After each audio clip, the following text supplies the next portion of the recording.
to another episode of Cranks Automotive. We're playing Zook today. I'm going to do a few episodes on this one. It's a 1992 SJ70 Suzuki Sierra, and it's got a bit of a sad sort of engine and a few other little odds and ends that we need to fix up. So we've got a bit happening to it. We're going to change the engine and fix up a few unis and do a bit of other stuff. So we'll do a bit of a walk around. So here we have it. He's had a lick of paint,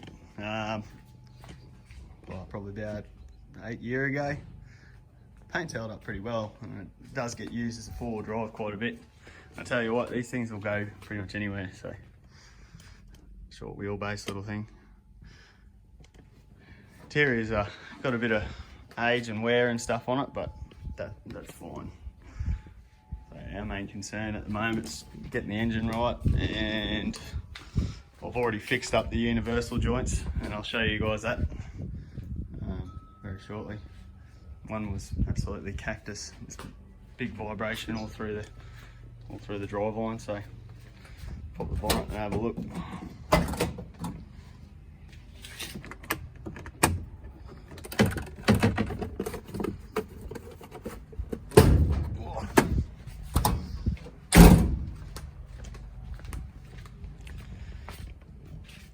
Pretty cool looking little things, eh?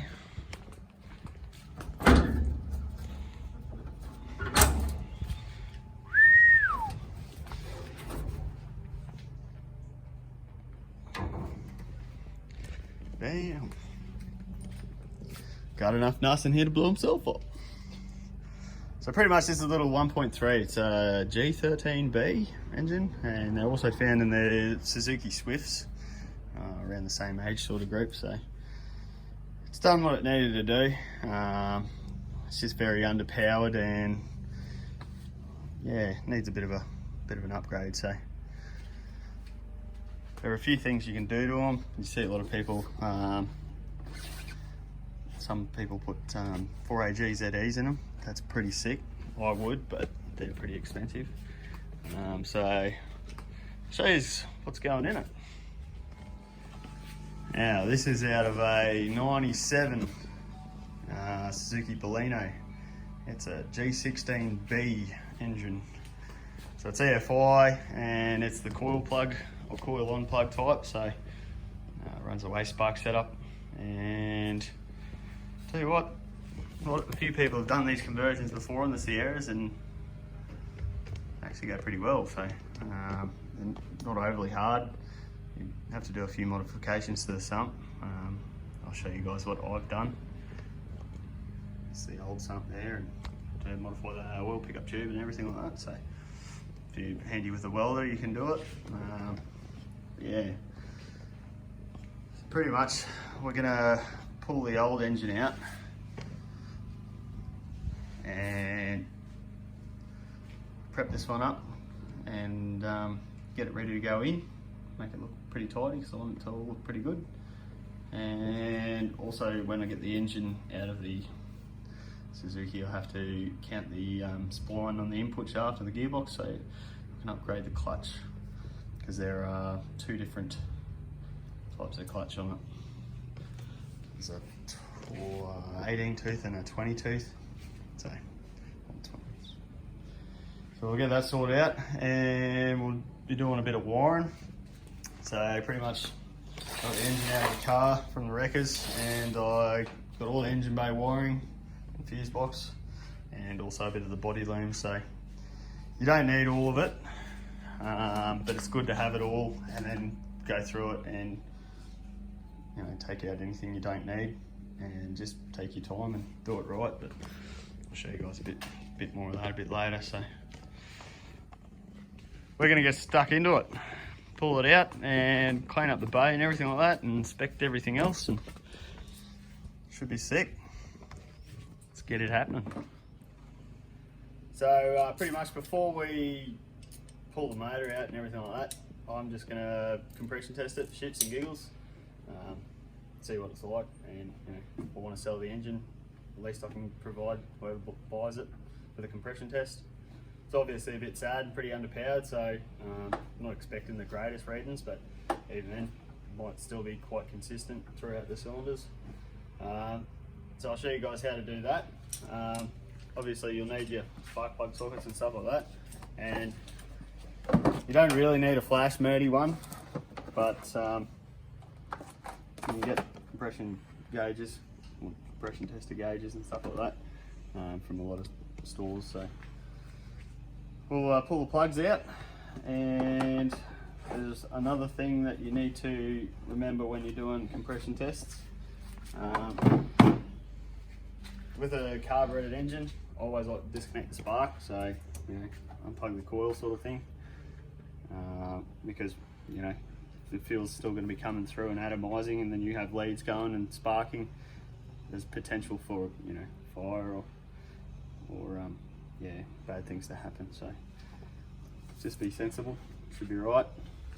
Always put the plug leads away from everything, and just remember where they go. I'm going to pull the spark plugs out. Oh,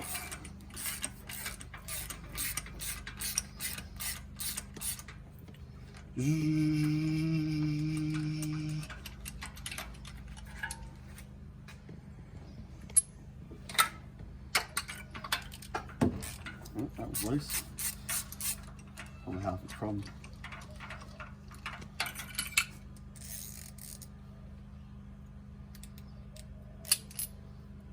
You'll notice with spark plugs too, if they haven't been tightened enough, sometimes that washer still be up a bit and not quite flat, so it's not actually providing a good seal. And you'll notice if you have a heap of carbon up along the threads, then the spark plug hasn't sealed properly in the head. So this is another little handy tip. These aren't very tight at all, so that's why I sort of want to say it.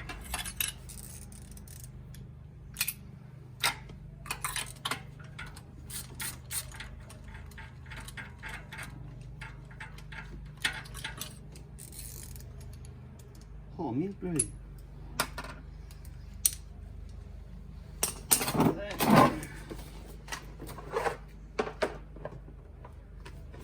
Compression tester. Start with number 1.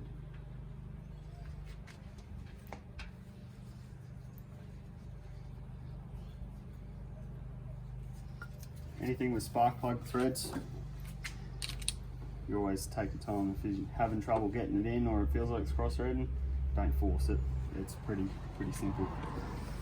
Right, so I'll wind it open, wide open throttle, and we'll watch the gauge and see what we get throughout the cylinders.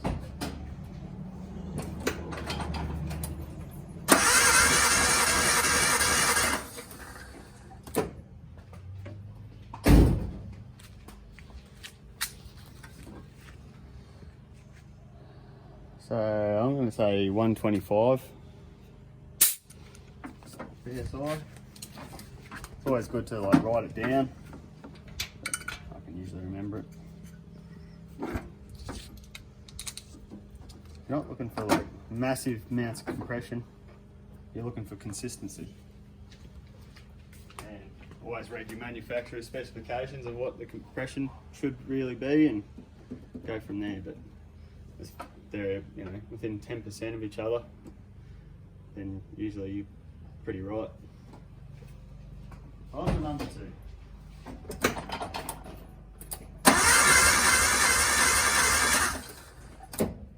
And you can hear that slow. You can't really hear the oomph, oomph, oomph, oomph. So 60 PSI. That's why the engine is sad.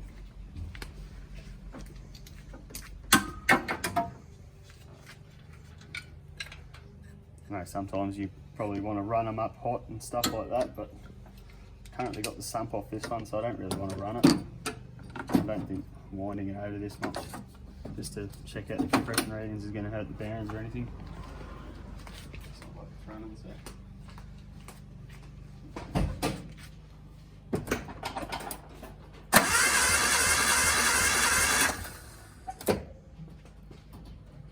Another one that doesn't sound too happy.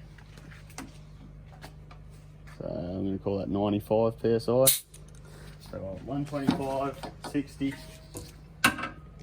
and 95.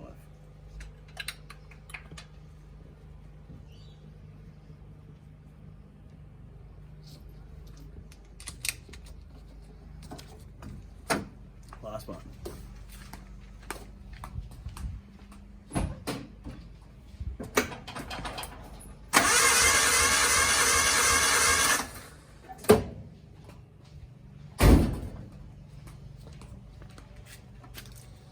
And I'll call that 95. So it's not a very good engine, but at least then I can try and sell it. Maybe somebody wants it to rebuild it or do whatever with. Otherwise it's just going to sit around doing nothing. I'll probably end up throwing it in the scrap. So yeah, at least I can provide somebody with, hey, it's got this compression, and I'm not going to sell you a dud motor because I've already told you that it's a bit sad. So yeah, just a handy little tip of how to compression test. So now I'll pull it out and prep the bay, prep the motor, and get it happening.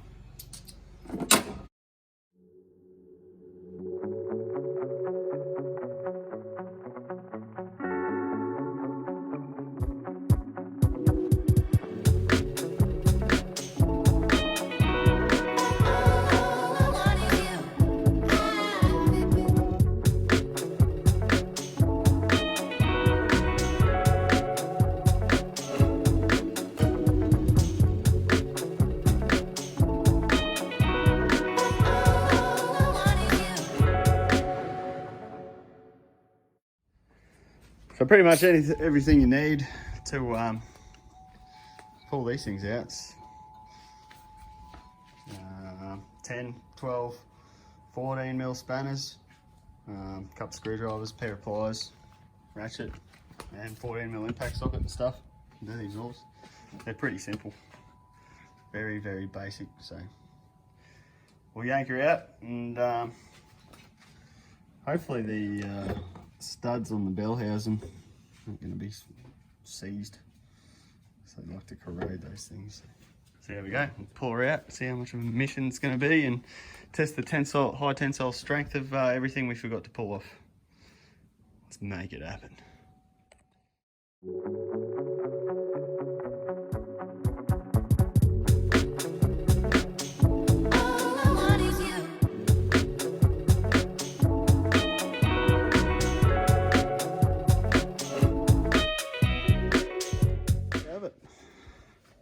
Did have a bit of a leaky rear main, that's for sure.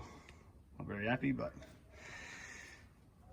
won't have to worry about that with the new motor because it's pretty good. Should be pretty sick. And we did test the tensile strength of the coil to the distributor wiring, so but that's no big deal. You always forget something, just as long as you take notice. Yummy, yummy. Righto, so I'm gonna pull the clutch and flywheel off, and next week I'll get the flywheel machined, and we'll count the teeth on it and make sure we'll know which clutch we need, and yeah, we'll upgrade it with a heavy duty unit. One thing with this conversion, G16bs and G13s, pretty much I'm going to use a G13 flywheel and clutch on the G16b engine because they fit and they work fine. So yeah, should be sick. So flywheel's off. You can see all the hot spots on it. So when you're doing anything clutch wise, you always machine your flywheel. Bloody hell, I've had mates that replace their clutch and yeah, did a good job and everything, but they don't machine their flywheel, and then they go and take for a drive and try and do a skid, and all the smoke's just coming from the gearbox, not the actual tyres, so it's not really a skid. And I don't know, I guess it's always a good thing to just check out your clutch plate. This thing's at the end of its life really, it's getting close to the rivets, and yeah, a few hot spots, so new one coming up, heavy duty as well, so it should be good. Now I'll keep this engine for a bit while I'm doing this conversion, just in case I need a few knickknacks off it. Oh, this is pretty crazy too. When I did drive the vehicle in, I noticed it had mad engine vibration, and pretty much I didn't really have to unbolt this mount. It just pretty much fell off. So it's always handy. I'll be upgrading to VL Commodore mounts. Apparently they fit and they do a really good job, so you can buy them pretty cheap. So we'll see how that goes. But for now, I'll bolt up the old sump off the Bellino onto this, just so it stops dripping. It's gonna have a hole in it, so I'll clean it or block it up and should be right. But yeah, so if anyone wants a shitty G16b engine, let me know, so I'll sell it to you pretty cheap, $50.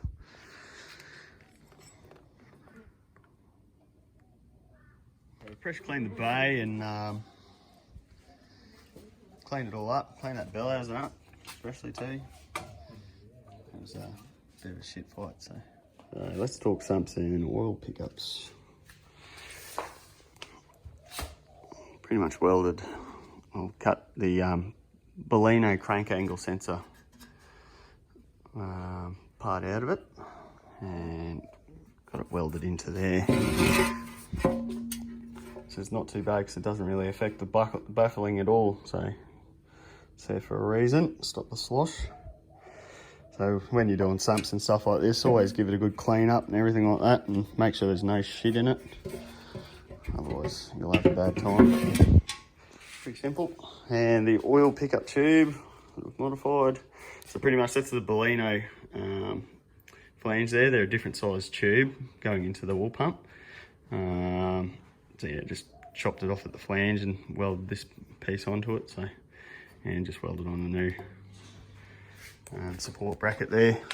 That lines up with the bolt hole on the bottom of one of the main caps. So, and just chop that off. It's not sharp. There's no metal. It's just another thing to keep an eye on. So don't let metal go anywhere. And I know that that's nice and sealed because I've done a suck test on it. And she sucks, mate. But yeah, so pretty much clean up everything like that, and I'm going to give that a bit of a lick of paint, make it look pretty, and should be sweet. Another thing, you got to use get these off Suzuki Swifts, like the G16b Swifts, thermostat housing. So they need to be swapped over. Pretty sure that's how they do it anyway. And just, yeah, do a bit of wizardry with the hoses. And also the back water outlet from the water pump. So that's the Bellino one, and that's the Sierra one. So the same size there, so I'm pretty happy. Just have to bend that bracket back just so it fits the bolt hole properly, and I'll clean all that up and paint it, and pretty much just keep an eye on any corrosion, and if it's bad enough, you just get a replacement. But that should be good. So what I've got to do is I'm going to pull the tab cover off, clean it up, give her a lick of paint, make it look pretty. Then I've got to do time belt, and yeah, just get everything else ready for it to go in. Move on to some wiring, but I might have a look at that bit next episode. Also, probably should note the adapter kit I'm using.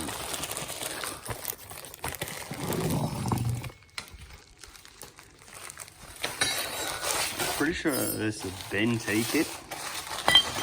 It's like zookparts.com. Yeah. So everything's there you need. So that bolts onto the gearbox bell housing, and that's on one of the engine mounts to make it line up correctly and everything. So yeah, it's all pretty simple. Should be a good little conversion. I'm just pretty keen to drive it, so we'll get shit happening. Should be sweet. Just another handy tip. This is your pressure relief valve. This assembly here. Yeah, it lives just inside there in the oil pump. So it's just a good practice, I guess. I like to clean them if I've got the sump off and everything like that. Just pull them out, clean them. Just watch out for the circlip and the retaining washer.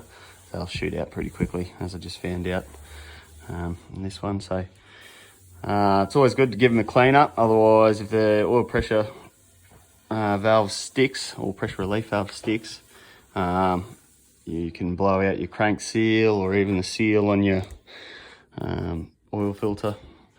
So yeah, and might as well, while we got the sump off, do it right, and do it once sort of thing, so it doesn't have to come back off and we know it's right. So when you clean it up, it should come in and out of there very easily. So it should be sweet. So just make sure everything's good and no big grooves or any sticky spots is pretty much what you want to do. So even if you just get a bit of emery tape and just go over it, make sure it's all right. So this one seems like it'll polish up pretty well. So you give her a clean up and a bit of petrol and we'll go from there. Sick.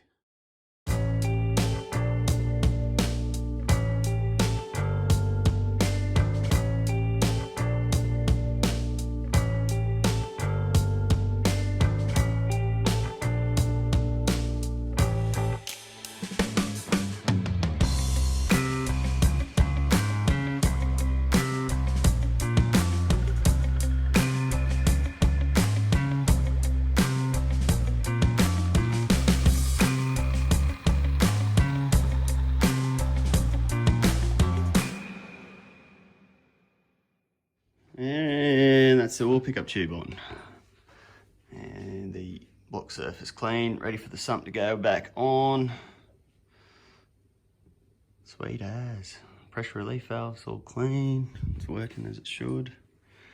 So yeah, one thing when you're doing the oil pickup tube as well, just when you have it on, well, when you test fitting it, and you know, getting the shape to weld your bracket on, just spin the motor over so that the crank doesn't hit it.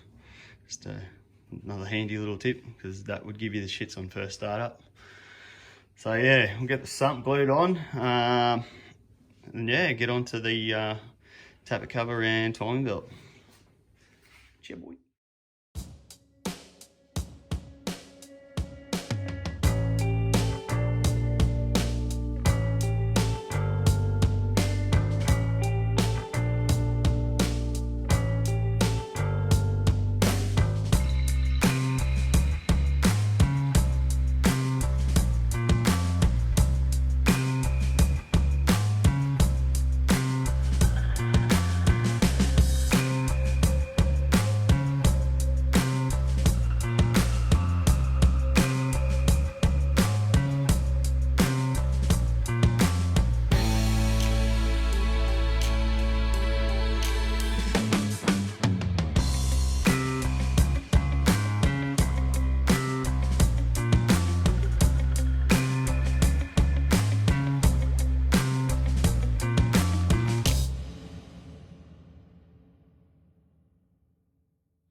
So phone went flat.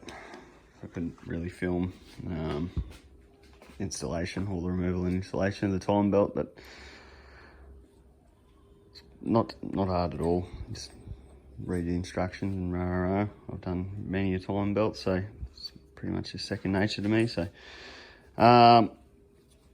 yep, get that on. New seals and everything like that in it, and got the tappet cover painted.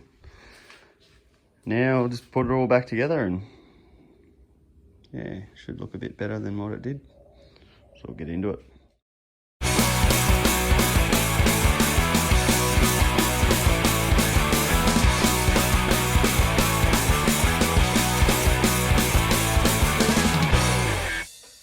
And here we have it. The 1.6, it's looking a bit fresh. Got the time belt and everything done. Pretty much I'll get a new clutch next week and get some new engine mounts because the other ones are bugging, and we'll whack it back in. Well, after we do a bit of wiring and that too, so keep an eye out for videos on that. And for those of you who are still following the VL build, keep your eye out this week because I'll be up giving you an update, a bit of a walk around. So it's almost near completion. All the outside will be done. Yeah, in future episodes we're doing the cooling system and stuff like that. So, but that'll do it for this episode today. If you like the videos, like, subscribe, comment. Always appreciate feedback. And yeah, take it easy with the coronavirus around, the Kung flu. That's old Trumpy reckons it is. So yeah, thanks for watching, and we'll see you next time.